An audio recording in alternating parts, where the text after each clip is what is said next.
మాత వైష్ణోదేవి. మాత వైష్ణోదేవి యాత్ర. సో అమ్మవారు ఏంటంటే పరాశక్తి.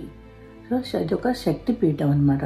సో శక్తి పీఠంలో కూడా అందరికీ నమ్మకం ఏంటంటే కుడి భుజం అక్కడ పడిందని చెప్పి జమ్మూ కాశ్మీర్ వాళ్ళందరికీ ఒక నమ్మకం. వరద హస్తం అని కూడా అంటారు. అలాగే వైష్ణోదేవి యాత్రకి వెళ్ళాలనుకుంటే మనం కింద ఫస్ట్ ఏంటంటే పర్చి అంటే ఒక స్లిప్ మనం తీసుకోవాలి. మన ఆధార్ కార్డు చూపిస్తే అది మనకి ఇస్తారన్నమాట. అది లేకుండా మనం దర్శనం అయితే మనం చేసుకోలేము, కొండ కూడా ఎక్కలేము. సో కిందనే మనకి వాళ్ళు స్కానింగ్ చేస్తారు, అక్కడే మనకి చెక్ చేస్తారు. సో ఈ స్లిప్లో ఏంటంటే ఒక నెంబర్ ఉంటుంది. ఆ నెంబర్ ప్రకారం మనకి దర్శనం టైమింగ్స్ కూడా ఇస్తారు పైన. సో మనం వెళ్ళడానికి ఏంటంటే నడిచి వెళ్తే మాత్రం ఒక 5 to 6 hours ఆర్ 7 hours కూడా పడుతుంది. లేదంటే మనం హార్స్లో కూడా వెళ్ళచ్చు, 3.5 to 4 hours పడుతుంది. సో అలాగే నెక్స్ట్ ఏంటంటే డోలీ అంటే పల్లకి. సో ఇది కూడా మనకి ఉందన్నమాట అక్కడ ఫెసిలిటీ. మన వెయిట్ ప్రకారం ఎంతమంది మనుషులు కావాలన్నది వాళ్ళు డిసైడ్ చేస్తారు. మన వెయిట్లో 4 people కానీ 2 people కానీ, లేదు బాగా వెయిట్ ఉన్నామంటే 6 people కూడా వాళ్ళు వస్తారు. సో దానికి తగ్గట్టే వాళ్ళ ఛార్జెస్ కూడా ఉంటాయి.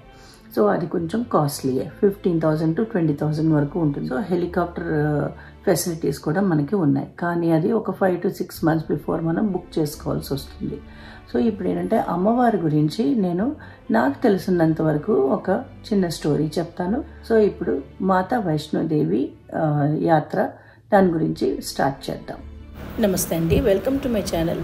ఇవాల్టి వీడియో జమ్మూలో ఉన్న కాట్రా వైష్ణోదేవి యాత్ర. సో మనం కొండ ఎక్కడం స్టార్ట్ అవుతూనే జై మాతాది అన్న నినాదం మనకి వినిపిస్తూనే ఉంటుంది. సో అందరు డివోటీస్ కూడా అక్కడ ఆ మాట చెప్తూనే జై మాతాది అన్న మాట చెప్తూ అలాగే ఆవిడ పాటలు పాడుతూనే ఆ కొండ ఎక్కడం చేస్తూ ఉంటారనమాట. సో అలా చేస్తుంటే అలసట తెలియకుండా ఉంటుంది. హైదరాబాద్ నుంచి ఢిల్లీ వరకు ఒక ఫ్లైట్ ఎక్కి ఆ తర్వాత 4 hours లే ఓవర్ ఉండేది. 4 hours తర్వాత ఇంకొక ఫ్లైట్లో జమ్మూకి రీచ్ అవుతున్నాము. సో మనం జమ్మూ వెళ్ళడానికి ఫ్లైట్ ఒకటే కాదండి, ట్రైన్స్ కూడా తప్పకుండా వెళ్తాయి.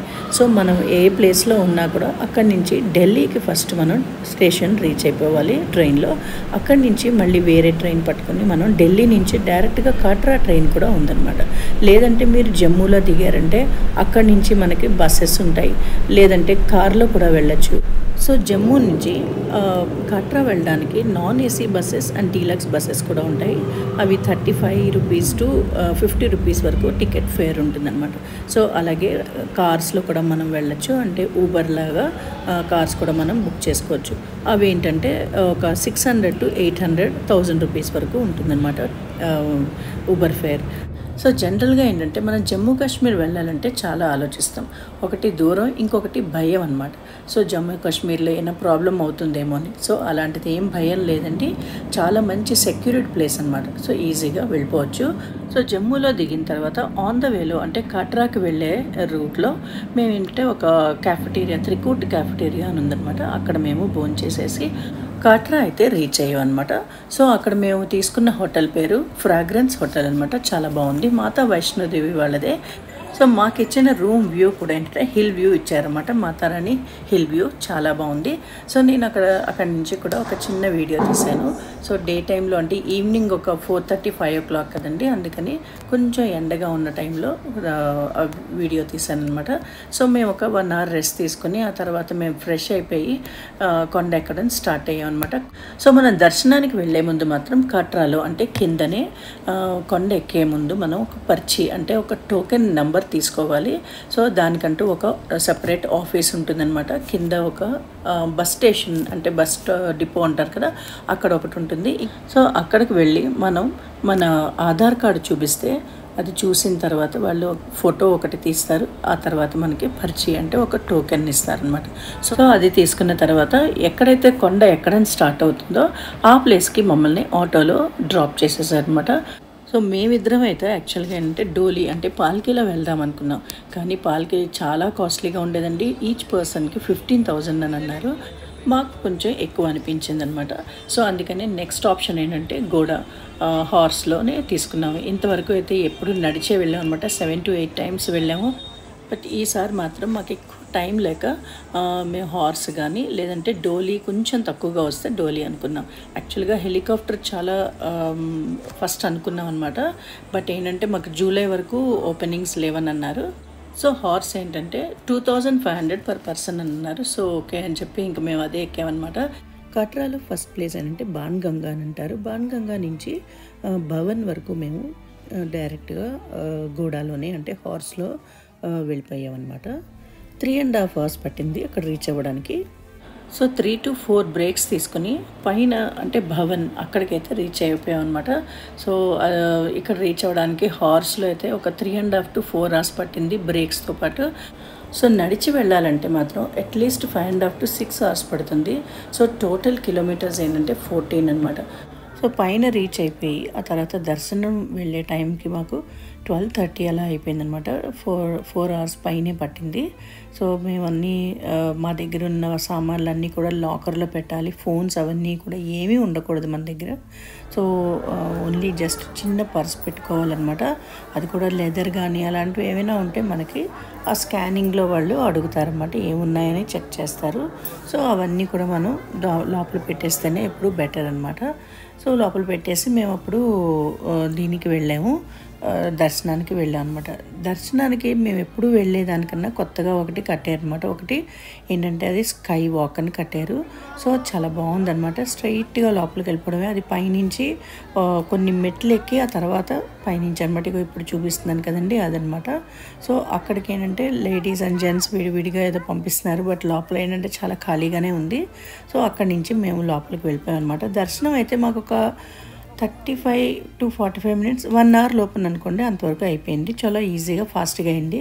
సో అక్కడ ఏంటంటే 24 hours దర్శనం అంటూ ఉంటుంది అనమాట.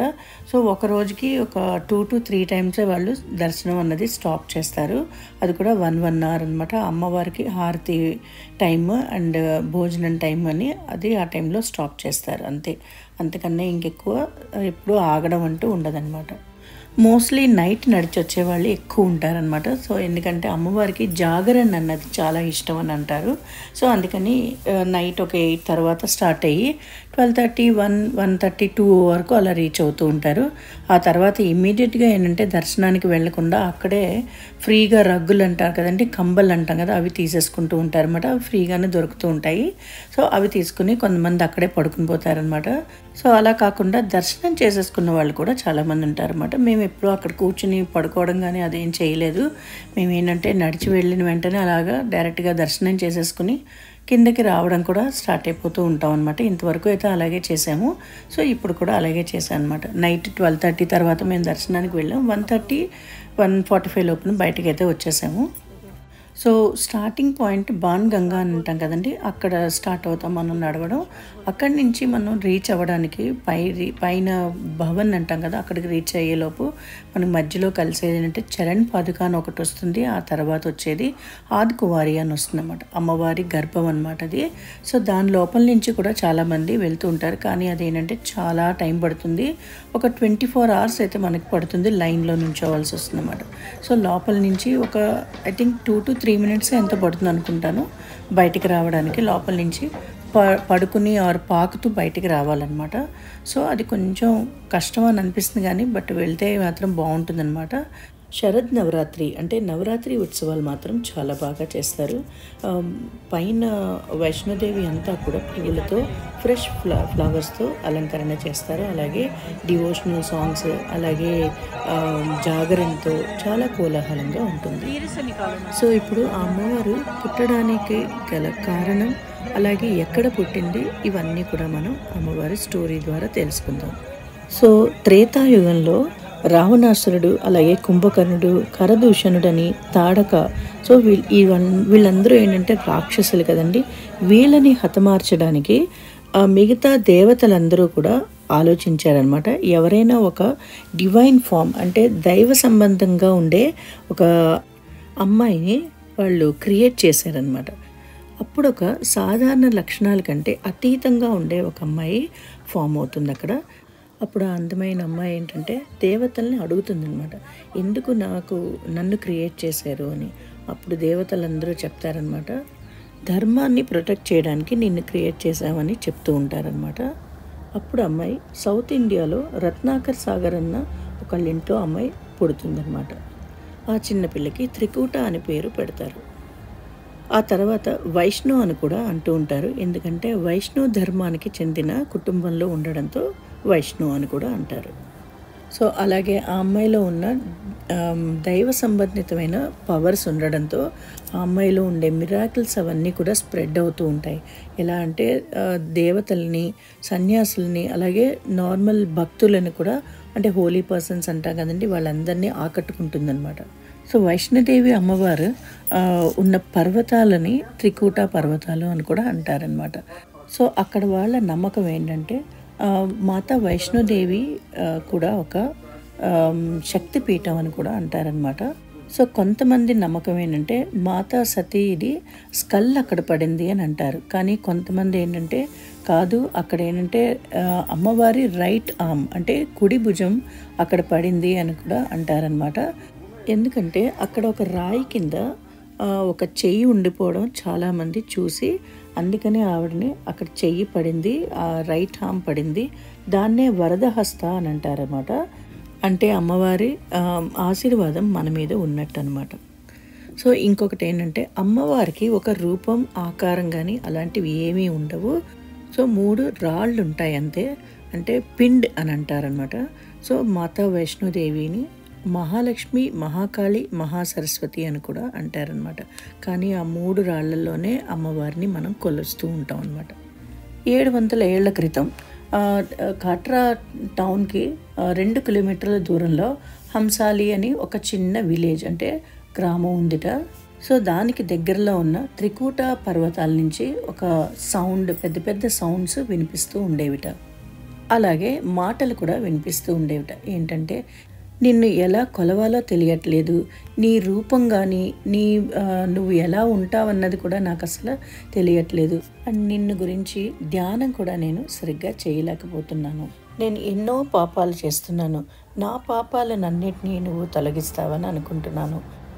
గుండెల నిండా బాధతో శ్రీధర్ అన్న ఒక పండితుడు గద్గద స్వరంతో ఆయన అమ్మవారితో మాట్లాడుతూ ఉన్నాడనమాట. అలాగే ఏడుస్తూ కూడా, చాలా గట్టిగా ఏడుస్తూ కూడా ఆయన అమ్మవారితో మాట్లాడిస్తున్నాడట. అమ్మ నన్ను కనికరించు, నాకు పిల్లలు కలిగేలాగా నన్ను కనికరించు అమ్మ అంటూ అలాగే నిద్రలోకి జారుకుంటాడట శ్రీధర్ పండిట్. అలాగే నిద్రలోనే ఆయనకి చన్నని గజ్జల సవ్వడి కొంచెం వినిపిస్తూ ఉంటుందట. ఆయన వెంటనే లేచి అన్ని వైపులా ఇటు అటు చూస్తూ తిరిగాడట, కానీ ఎవ్వరూ కనిపించలేదట ఆయనకి. అదొక భ్రమ మాత్రం అనుకున్నట్ట. సో అప్పుడు అవి దసరా నవరాత్రులు అవ్వడంతో ఆయన పొద్దున్న లేవగానే ఆ రోజు కన్య పూజ మాత్రం ఏర్పాట్లు చేసుకున్నాడట. 6 అమ్మాయిల్ని కూర్చోపెట్టి పూజ చేస్తున్నట్ట. పూజ చేసే టైంలో ఒక అమ్మాయి మీద ఆయన కళ్ళు వెళ్తాయట. అందమైన అమ్మాయి, చాలా అందంగా ఉంటుందట, అండ్ కళ్ళల్లో ఒకలాంటి శక్తి కూడా కనిపించిందట ఆ అమ్మాయిలో. ఈ అమ్మాయి నేను ఈ గ్రామంలో మాత్రం ఎప్పుడూ చూడలేదు కదా అని అనుకుంటాడట శ్రీధర్ పండిట్. 6 అమ్మాయిలకి కూడా పాద పూజ చేసి భోజనం పెట్టేసి అలాగే దక్షిణ తాంబూలాలు కూడా ఇచ్చి అందరినీ పంపిస్తారట. కానీ ఆ అమ్మాయి మాత్రం అక్కడే ఉండిపోతుందట. శ్రీధర్ పండిట్ ఆ అమ్మాయిని ఏదో అడగబోయే లోపే ఆ అమ్మాయి అంటుందన్నమాట కి నేను ఒక పని మీద ఇక్కడికి వచ్చాను అని. అప్పుడు ఆ పండిత్ అలాగే నుంచుని ఉండిపోతాడట ఆశ్చర్యంలో. అప్పుడు ఆ అమ్మాయి చెప్తుందట, వెంటనే మరుసటి రోజునే పండిట్ ఇంట్లోనే ఒక విందు ఏర్పాటు చేస్తున్నామని చెప్పి గ్రామ ప్రజలందరికీ కూడా చెప్పమని చెప్తుందన్నమాట. ఆయన అమ్మాయిని ఏదో అడిగే లోపునే ఆ అమ్మాయి అక్కడి నుంచి మాయమైపోతుంది. శ్రీధర్ పండిట్ ఆలోచిస్తూ ఉండిపోతారనమాట, ఎవరి అమ్మాయి? దైవ సంబంధితమైన లక్షణాలు అయితే కనిపిస్తున్నాయి, కానీ ఎవరి అమ్మాయి? మాయం అయిపోగానే శ్రీధర్ పండిట్ ఏంటంటే ఆలోచనలో ఉండిపోతారనమాట. ఇలాంటి విందు అన్నది నేను ఎలా ఏర్పాటు చేయగలను అని కూడా ఆలోచిస్తూ ఉంటారన్నమాట. ఎవరిని పిలవాలి, ఎంతమందిని పిలవాలి, అంతమందిని నేను భరించగలనా అని కూడా ఆయన ఆలోచిస్తూ ఉండిపోతారు. మరుసటి రోజు విందుకి గ్రామ ప్రజలందరినీ కూడా పిలిచేసి, అలాగే అక్కడ ఉండే భైరవనాథ్ అని ఒక సెయింట్ అనమాట, అతన్ని కూడా పిలుస్తాడనమాట. కానీ ఒక పక్కన ఆయనకి భయంగానే ఉందన్నమాట. అమ్మాయి ఏంటి నన్ను పరీక్ష చేయడానికి ఇలాగా నన్ను విందు పెట్టమని చెప్పిందా అని కూడా ఆయన ఆలోచిస్తూ ఉంటారన్నమాట. భైరవనాథ్ ఏంటంటే ఒక సేజ్, అంటే ఒక ఋషి అనమాట, అలాగే సన్యాసి కూడా ఆయన. సో కానీ ఏంటంటే ఆయనకి ఎవరైనా ఇలాగా ఏవైనా చేసినట్టు విందు ఏర్పాటు చేసిన ఇలాంటివన్నీ చేస్తే అడ్డుకోవడం అన్నది ఆయనకి అలవాటు అనమాట. సో కానీ ఏంటంటే ఆయన సేజ్ కాబట్టి, ఋషి కాబట్టి ఎవరు ఆయన్ని ఏమీ అన్నారనమాట. సో అప్పుడు పండిత్ శ్రీధర్ గారు అంటారు ఏంటంటే, భైరవనాథ్ని, మిమ్మల్ని చూడటమే నాకు చాలా ఆనందంగా ఉందండి. మీరు ఒక సేజ్ అంటే ఋషి, అలాగే సెయింట్ కూడా, మీరు సన్యాసి కూడా. సో అందుకని మిమ్మల్ని చూడడంలో చాలా ఆనందంగా ఉంది. కానీ నేను ఈ ఏర్పాట్లన్నీ కూడా చేస్తాను, నేను నా సాయశక్తులా నేను చేస్తాను, మీరు తప్పకుండా మీరు రేపటి విందుకు మీరు రావాలి అని చెప్పి అంటాడనమాట. నేను ఈ విందు తప్పకుండా నేను చేయాలి అంటే ఎందుకు అని భైరవనాథ్ అడుగుతాడనమాట. అంటే అప్పుడు చెప్తారన్నమాట, ఇలాగా ఒక అమ్మాయి నన్ను ఈ విందు ఏర్పాటు చేయమంది అని చెప్పి ఆయన చెప్తారు. అప్పుడు భైరవనాథ్ హేళనగా, ఏంటి ఒక అమ్మాయి, చిన్న అమ్మాయి చెప్తే నువ్వు ఈ విందు ఏర్పాటు చేసేస్తావా, అది కూడా ఇంత పెద్ద విందు ఏర్పాటు చేసేస్తావా, నీతో అవ్వని పని నువ్వు చేస్తావా అని హేళనగా నవ్వుతూ అలాగే ఆ గురువుల వెంపు చూస్తాడు. భైరవనాథ్కి అలాగే మిగతా డిసైపుల్స్కి కూడా గురువు ఎవరంటే గురు గోరఖ్నాథ్ అనమాట. సో ఆయన అప్పుడు అంటారన్నమాట, పండిత్ శ్రీధర్, మేము తప్పకుండా వస్తాం రేపు మీ ఇంటి విందుకి అని చెప్పి ఆయన గురు గోరఖ్నాథ్ అని అంటారు. పండిత్ శ్రీధర్ అలాగే మాటలన్నీ విని ఆ తర్వాత చాలా అలసిపోయి అలాగే నిద్రలోకి వెళ్ళిపోతాడు. నిద్ర లేచి పొద్దున్నే లేచి చూసేసరికి సడన్ గా అనుకుంటాడనమాట, నేను ఇవాళ ఫీస్ట్ విందు ఏర్పాటు చేయాలి అని చెప్పి కూర్చుని ఆలోచిస్తూ ఉండిపోతాడట. బయట వరండా అంటాం కదండి, దాంట్లో కూర్చొని అలా ఆలోచిస్తూ ఉంటాడు, కానీ ఏమీ రెడీ చేయరట ఆయన పండిత్ శ్రీధర్. ఆ ఊరి ప్రజలు అంటే ఆ గ్రామ ప్రజలందరూ కూడా పిల్ల పాపలతో వచ్చేసారనమాట భోజనానికి, మధ్యాహ్నం విందుగా. చాలా సడన్ గా ఏంటంటే ఒక్కలాంటి మెరుపు మెరిసింది, అలాగే ఫుల్ ఆకాశం అంతా కూడా నల్లగా అయిపోతుందట. నల్లగా అయిపోయి సడన్ గా ఒక మెరుపు వచ్చి అందరు వెలుగునిస్తుందట. ఆ వెలుగులోంచి ఆ చిన్న పాప వస్తుంది. ఎర్రటి రంగులో ఉన్న బట్టలు వేసుకుని ఉంటుందట అమ్మాయి కూడా, అంటే కాళ్ళకి కూడా గజ్జలు పెట్టుకుని చాలా అందంగా ఉందట అమ్మాయి కూడా. సో ఆ అమ్మాయిని చూడగానే గ్రామ ప్రజలందరూ కూడా ఆశ్చర్యపోతారట. సో అందరూ కూడా అనుకుంటారట, ఎప్పుడు ఇలాంటి అమ్మాయిని మనం చూడలేదు, ఎవరి అమ్మాయి అని చెప్పి కూడా అనుకుంటూ ఉంటారు. అప్పుడు అమ్మాయి పండిత్ శ్రీధర్ ఎదురుగుండా నుంచుని, ఏమి కంగారు పడకు, అన్నీ అరేంజ్ అయిపోతాయి. సో అందరినీ లోపలికి పిలిచి సన్యాసులందరినీ కూడా లోపలని హట్లో అంటే గుడిసెలో కూర్చోబెట్టి వాళ్ళకి విందుని ఏర్పాటు చెయ్యి. అప్పుడు ఆ సన్యాసుల గురువు ఉంటారు కదండి, గురు గోరఖ్నాథ్ అని అన్నాను కదా, ఆయన ఏమంటారంటే, మా ఇంతమంది 360 మంది మేము సెయింట్స్ ఉన్నాము, మా అందరికీ నీ చిన్న హట్ అయితే మాకు సరిపోదు, మాకు బయట అరేంజ్ చేసేసి అని చెప్పని అంటారు. మనం పండిత్ శ్రీధర్ అంటారు ఏంటంటే, లేదు ఆ అమ్మాయి చిన్న అమ్మాయి నాకు చెప్పిందికి మిమ్మల్ని అందరినీ కూడా లోపల నా గుడిసెలో కూర్చోబెట్టి విందు ఏర్పాటు చేయమనండి అంటే, సరే అది నీ ఇష్టం అని చెప్పి వాళ్ళు అందరూ వెళ్తారనమాట. సో లోపల చాలా చిన్న గుడిసె అయినా కూడా 360 మంది పట్టారనమాట యాక్చువల్గా. కానీ ఏంటంటే వీళ్ళందరూ ఒకళ్ళ తర్వాత ఒకళ్ళు వెళ్తూ ఉంటే అదంతా కూడా నిండుతుంది, ఇంకా చాలా మంది కూర్చోడానికి కూడా ప్లేస్ ఉంటుందట. సో అలాగే గ్రామ ప్రజలందరినీ కూడా బయట కూర్చోబెట్టి విందు ఏర్పాటు చేశారు. సో అమ్మవారు ఏంటంటే ఆ చిన్న పాపలో ఉండే అమ్మవారు అందరికీ కూడా విందు తన చేతులతోనే అందరికీ కూడా వడ్డిస్తుందిట. అందరికీ కూడా వాళ్ళ కోరికల ప్రకారమే వాళ్ళకి ఆ భక్షణాలన్నీ కూడా వడ్డిస్తుంది. చూసిన గోరఖ్నాథ్ అలాగే భైరవనాథ్ వీళ్ళిద్దరూ కూడా ఏంటంటే ఒకళ్ళనొకళ్ళు అనుకుంటున్నారట, ఈ అమ్మాయిలో ఏదో ఒక శక్తి ఉంది, తెలియని శక్తి ఉంది, అది మనం తెలుసుకోవాలి అని చెప్పి వాళ్ళిద్దరూ ఒకళ్ళనొకళ్ళు అనుకుంటూ ఉంటారు. ఈ లోపల ఆ అమ్మాయి వాళ్ళ దగ్గరికి వడ్డించడానికి వస్తుంది. అప్పుడు ఏంటంటే వాళ్ళ భైరవనాథ్ అడుగుతాట, నువ్వు అందరికీ వాళ్ళకి కావాల్సినవి నువ్వు వడ్డిస్తున్నావు కదా, ఇప్పుడు నేను అడిగింది కూడా నాకు చెయ్యాలి నువ్వు అని అడుగుతాట భైరవనాథ్. అప్పుడు అమ్మాయి అంటుందిట, నీకేం కావాలో నువ్వు చెప్పు, నేను నీకు అది ఇస్తాను అని అంటుందిట. ఎందుకంటే ఆ అమ్మాయికి తెలుసు భైరవనాథ్ ఎవరో, ఆయనకి ఏం కావాలో. భైరవనాథ్తో ఒక ఆట ఆడుకోవాలని మాత్రం చూసిందిట. అందుకనే నీకేం కావాలి, నీ కోరిక ఏంటి అని మాత్రం అడుగుతుంది. అప్పుడు భైరవనాథ్ అడుగుతాట, నువ్వు అందరికీ వాళ్ళు ఇస్తున్నావు కదా, ఇప్పుడు నేను చెప్పింది ఏంటంటే నాకు మాంసాహారం తీసుకురా. అప్పుడు అమ్మాయి అంటుందట, మీరు మర్చిపోతున్నారు, మీరు ఎక్కడున్నారో ఒక బ్రాహ్మణుల ఇంట్లో ఉన్నారు. బ్రాహ్మణుల ఇంట్లో ఎలాంటి విందు ఏర్పాటు అవుతుందో అది కూడా మీకు బాగా తెలుసు, అదే ఇక్కడ దొరుకుతుంది అని మాత్రం అంటుంది. ఇక్కడ మీకు ఏంటంటే శాకాహార భోజనమే దొరుకుతుంది. కానీ భైరవనాథ్ ఏంటంటే లేదు నాకు అదే కావాలి అని చెప్పి దాని మీదే ఉంటాడనమాట. అప్పుడు అమ్మాయి ఏం చేస్తుందంటే ఆ అమ్మాయిలో ఉన్న సూపర్ పవర్స్ అంట కదండి, తెలియని శక్తులు అని అంటాం కదా, అది ఏంటన్నదే తెలుసుకోవాలన్న ఆతృతతో భైరవనాథ్ అలా అడుగుతూ ఉంటాడు. సో ఇలాగా ఇద్దరికి జరుగుతున్న వాదనలో భైరవనాథ్కి అతను సహనం కోల్పోతాడట. సహనం కోల్పోయి ఏం చేస్తున్నాడో తెలియక ఆ అమ్మాయి చెయ్యి పట్టుకోవడానికి మాత్రం చూసేట. అంతే, వెంటనే అమ్మాయి ఏంటంటే ఎవరికి కనిపించకుండా అమ్మాయి వెళ్ళిపోతుందట, అంటే మాయమైపోతుంది. కానీ భైరవనాథ్ కూడా ఏంటి సాధారణ మనిషి కాదు కదండి, సెయింట్ అంటే సేజ్, రిషి కూడా అన్నాం కదా.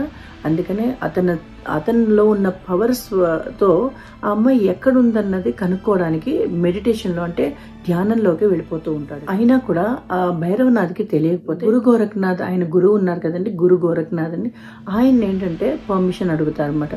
నేను ఆ అమ్మాయి ఎక్కడుందో కనుక్కుంటాను, ఆ అమ్మాయిలో ఉన్న ఆ పవర్ ఏంటో అనేది నేను తెలుసుకోవాలి, మీరు నాకు పర్మిషన్ ఇవ్వాలి అని చెప్పి గురు గోరఖ్నాథ్ని అడుగుతాట. గురు గోరఖ్నాథ్ కూడా ఆయనకి పర్మిషన్ ఇచ్చేస్తాట, వెళ్ళి అప్పుడు మెడిటేషన్ వల్ల అతనికి తెలిసినది ఏంటంటే త్రికూట హిల్స్ కి వెళ్ళింది అమ్మాయి అని చెప్పి ఆయనకి మెడిటేషన్ ద్వారా తెలుస్తుంది అనమాట. అందుకని భైరవనాథ్ కూడా ఏంటంటే త్రికూట హిల్స్ కి వెళ్ళడానికి బయలుదేరిపోతూ ఉంటాడు. ఈ లోపల పండిత్ శ్రీధర్ ఏంటంటే చాలా బాధపడుతూ ఉంటాడు అనమాట. ఇలాగ అందరికి పెడుతున్నప్పుడు, విందు ఏర్పాటు చేస్తున్నప్పుడు చాలా సడన్ గా ఏంటంటే ఆ అమ్మాయి వెళ్ళిపోవడం అన్నది ఆయన తట్టుకోలేకపోయాడు అనమాట. అన్న పానీయాలు అన్నీ కూడా ఆయన ఆపేశాడనమాట. అలాగా ఆలోచిస్తూనే మెడిటేషన్ లో ఉండడం, అలా ఆలోచిస్తూ ఇటు అటు తిరుగుతూ అమ్మాయి గురించి వెతుకుతూ అలాగే ఉండిపోయాడు అనమాట. అలాగా అలసిపోయి సడన్ గా అతను నిద్రలోకి వెళ్ళిపోతాడు. అలా నిద్రలోనే ఆయనకి ఏంటంటే ఒక చెయ్యి, చాలా సున్నితమైన ఒక చెయ్యి ఆయన తల మీద స్పర్శ తెలుస్తుంది.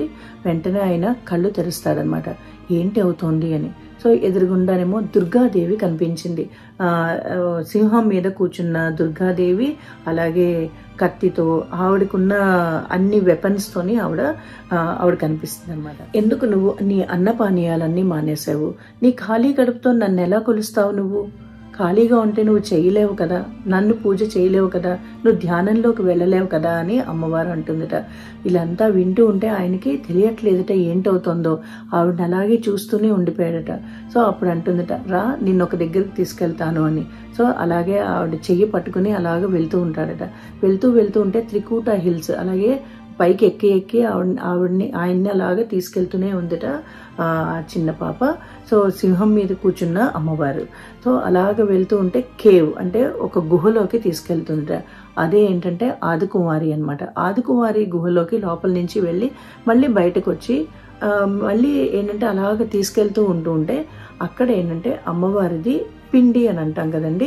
సో అమ్మవారు ఏంటంటే నిజ రూపంలో ఇలాగా ఒక అమ్మవారి ఆకారంలో ఉండదన్నమాట. నేను చెప్పాను కదండి, 3 పిండిల్లాగా ఉంటాయన్నమాట. సో 3 రాళ్లనే పిండి అని అంటారనమాట. అంటే మహాలక్ష్మి, మహాకాళి, మహాసరస్వతి అనమాట. సో అవి చూస్తారనమాట. అక్కడ అవి చూసిన తర్వాత మళ్ళీ కిందకు వచ్చేసి బయటకు వచ్చి మళ్ళీ ఆ కేవ్లోంచి అంటే ఆ గుహలోంచి బయటకు వచ్చిన వెంటనే ఆయనకు ఒక లైట్ కనిపిస్తుందట. వెంటనే లైట్ కనిపించేసరికి కళ్ళు తెరుస్తారనమాట. చూస్తే ఏంటంటే అది ఒక కళ అనమాట. కళలో ఆవిడ్ని అమ్మవారిని అలాగా చూశారనమాట. సో ఆయన కళలోంచి బయటకు వచ్చి నిజంలోకి వచ్చినా కూడా ఆయన రాత్రి చూసినదంతా కూడా అసలు ఎక్కడ మర్చిపోకుండా ఎటువైపు నుంచి వెళ్ళారో, ఏ కేవ్కి వెళ్ళారో, దేనిలోంచి లోపలికి వెళ్ళారో, ఏంటేంటి చూశారన్నది ఆయనకి కంప్లీట్గా మైండ్లోనే ఉందన్నమాట. సో అలాగే 9 నెలలు గడిచిపోయాట. కానీ భైరవనాథ్కి ఏంటంటే ఇంకా అమ్మాయి ఎక్కడా కనిపించలేట. కానీ అయినా సరే వెతకడం మాత్రం ఆపట్లేదు భైరవనాథ్. ఇంకా మళ్ళీ మెడిటేషన్లో కూర్చొని ఇంకా ఎక్కడుందో వెతుకుదామని చూస్తే ఆదికుమారి అన్నాను కదండి, అంటే అమ్మవారి గర్భం అనమాట. గర్భంలో ఎక్కడో దాంకున్నట్టు మాత్రం తెలుస్తుంది. సో అది ఎలాగైనా లోపలికి వెళ్ళాలని చూస్తున్నాడు అనమాట. కానీ అది లోపలికి వెళ్ళడం అన్నది చాలా కష్టం అనమాట. సో అది వెళ్ళలేకపోతున్నాడు. అప్పుడు ఇంకొక సెయింట్ అక్కడ రోజు వెళ్తూ పోయే అతను ఒకళ్ళు కనిపిస్తారనమాట. అప్పుడు అతన్ని అడుగుతారనమాట, ఇక్కడ ఎప్పుడైనా నువ్వు ఒక అమ్మాయిని చూసావా అని అంటే, ఓ ఆ అమ్మాయా, అయితే లోపల ఎక్కడో ఉంటుంది కానీ నువ్వు వెళ్ళలేవు అక్కడికి అని అంటారట. సో ఆ సెయింట్ అప్పుడు అంటారట, ఎందుకు వెళ్ళలేను, లోపలికి నేను వెళ్తాను అని అంటారట. ఒరే పిచ్చివాడా, నువ్వు వెళ్ళలేవు అక్కడికి, ఇది అమ్మవారి గర్భం, అది ఆ అమ్మవారు అక్కడ ఉండడం అన్నది చాలా అది, అందుకని నువ్వు అక్కడికి వెళ్ళలేవు, నువ్వు వెనక్కి వెళ్ళిపోవడమే చాలా మంచిది నీకు అని చెప్పని అంటారట. అయినా సరే భైరవనాథ్ ఏంటంటే మళ్ళీ మెడిటేషన్లోనే ఉండి ఇంకా ఎక్కడ ఉందో, ఎంత లోపలికి ఉందో చూద్దాము అని చెప్పి మళ్ళీ మెడిటేషన్లోకి వెళ్ళిపోతారట. అప్పుడు కనిపిస్తుందట అమ్మవారు ఏంటంటే అది దాటి ఒక కొండ మీద కూర్చున్నట్టు ఆ భైరవనాథ్కి కనిపిస్తుందట. కానీ అక్కడికి వెళ్ళాలంటే ఈ ఆదికుమారి అన్నాను కదండి, ఆ గర్భంలోంచి మనం అక్కడికి వెళ్ళాలన్నమాట. అప్పుడు అనుకున్నట్ట 9 నెలలు అసలు బయటికి రాకుండా ఆ అమ్మాయి లోపల ఎలా ఉంది అని చెప్పి అదొక కూడా ఒక మిరాకిల్ అనమాట. అసలు అర్థం అవ్వట్లేదు అనమాట భైరవనాథ్కి, ఏం చేయాలో కూడా అర్థం అవ్వట్లేదు. ఆ అమ్మవారికి తెలుసు భైరవనాథ్ ఏంటంటే ఆదికుమారి లోపల నుంచి వస్తున్నాడని తెలుసు. కావాలంటే అమ్మాయి అక్కడే ఆపేయచ్చు భైరవనాథ్ని, కానీ అలా కాదు, అతన్ని కూడా ఇంకా టెస్ట్ చేద్దామని చెప్పి ఇంకా వదులుతూ ఉంటుందన్నమాట.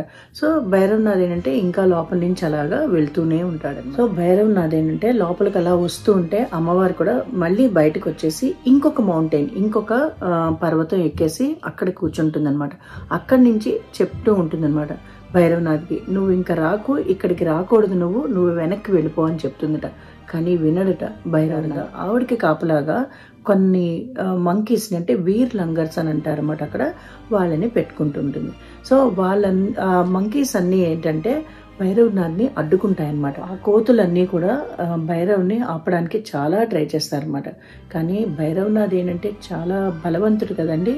సో అన్ని కోతుల్ని కూడా అక్కడే హతమార్చేస్తారనమాట.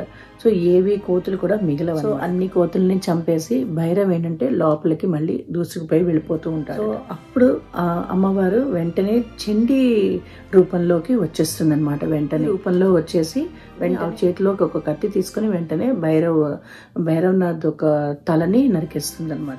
సో ఆ తల నరకడంలో భైరవనాథ్ యొక్క తల ఏంటంటే ఆ పర్వతం మీద కూర్చుంది కదండి, ఆ పర్వతం మీద టాప్ లో అక్కడ పడిపోతుందట భైరవనాథ్ యొక్క తల.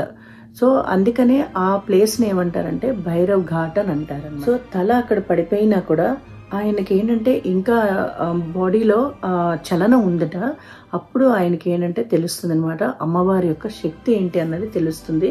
సో అమ్మవారిని క్షమాపణ వేడుకుంటాడట భైరవనాథ్. ఏంటంటే నన్ను నేను కోల్పోయానని నేను అస్సలు బాధపడట్లేదు, ఎందుకంటే నా అంతం ఏంటంటే ఒక అమ్మ దగ్గర నాది అంతమైంది. ఎంతో శక్తివంతంగా ఉండే అమ్మ దగ్గర నా బాడీ అంతమైందని చెప్పి నేను చాలా సంతోషిస్తున్నానని భైరవనాథ్ అంటాడట.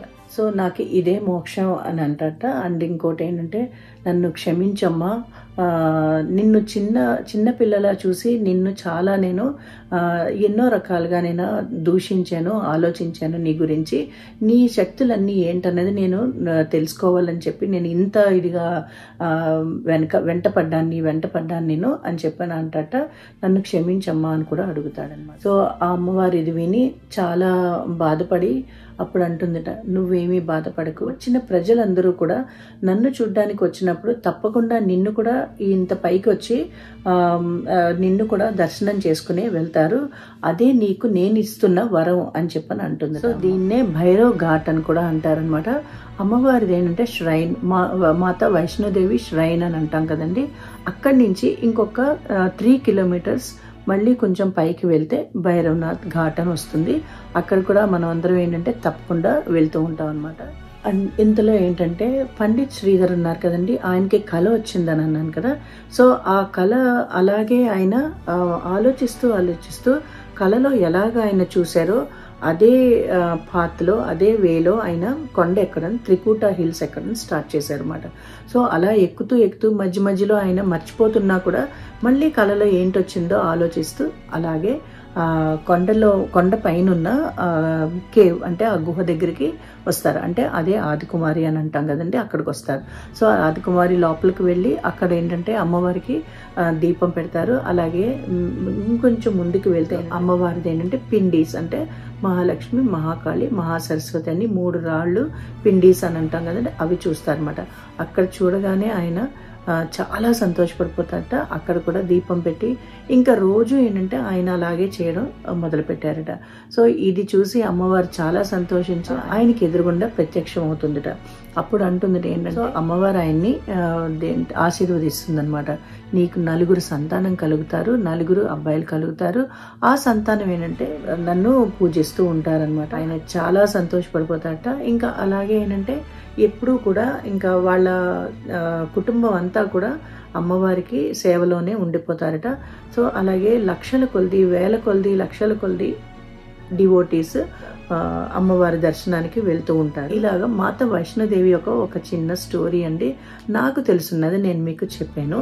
ఎప్పుడైనా వెళ్ళకపోతే మాత్రం జమ్మూ కాశ్మీర్లో ఉన్న మాతా వైష్ణోదేవి టెంపుల్కి మాత్రం మీరు తప్పకుండా వెళ్ళాలి. చాలా బాగుంటుందండి. మనం ఎక్కుతూ ఉంటే నడిచి వెళ్ళగలిస్తే మాత్రం తప్పకుండా నడవండి. అంటే పొద్దున్న టైంలో కన్నా మనం కొంచెం ఈవినింగ్ అవుతూ ఉంటే, అంటే 6 తర్వాత కానీ 7 తర్వాత కానీ ఆ టైంలో మనం నడిచి వెళ్ళామంటే అర్ధరాత్రికి రీచ్ అవుతాం. సో నడిచి వెళ్ళేవాళ్ళు, లేదు హార్స్ ఎక్కగలిస్తే అంటే గుర్రం ఎక్కగలిస్తే అది కూడా మనం తప్పకుండా ఎక్కచ్చు. ఏదైనా మీ స్తోమతను బట్టి మీరు చేసుకోవచ్చు అనమాట. అక్కడ నడిచి వెళ్తే మాత్రం చాలా బాగుంటుందండి. పక్కనే ఉన్న సుందర దృశ్యం అయితే మాత్రం చాలా బాగుంటుంది. ఎందుకంటే లోయలు అనమాట.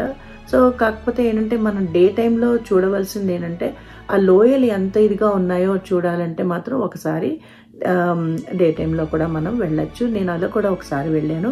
అంటే తెల్లవారుజామున ఒక 5 గంటలకు అలా స్టార్ట్ అయ్యి వెళ్తే మనం మధ్యాహ్నానికి అలాగే రీచ్ అవుతాం అనమాట. అప్పుడు దర్శనం చేసుకుని స్లోగా నడుచుకుంటూ మళ్ళీ కిందకి రావచ్చు. నైట్ టైం కల్లా మనం ఇంటికి వచ్చేస్తాం అనమాట. అంటే కిందకి కాట్రాలో మనం తీసుకున్న రూమ్ దగ్గరికి వచ్చేస్తాం. సో ఎవరైనా ఇంతవరకు మాతారాణి దర్శనానికి అంటే జమ్మూ కాశ్మీర్లో ఉన్న మాతా వైష్ణోదేవి ఆలయానికి కానీ ఎవరైనా వెళ్ళకపోతే మాత్రం తప్పకుండా ట్రై చేసి నా వీడియో కానీ మీకు నచ్చినట్లయితే లైక్ చేయండి, షేర్ చేయండి అండ్ కమెంట్స్లో చెప్పండి ఎలా ఉందో నా video. And please subscribe my channel Padmaja's cooking recipes.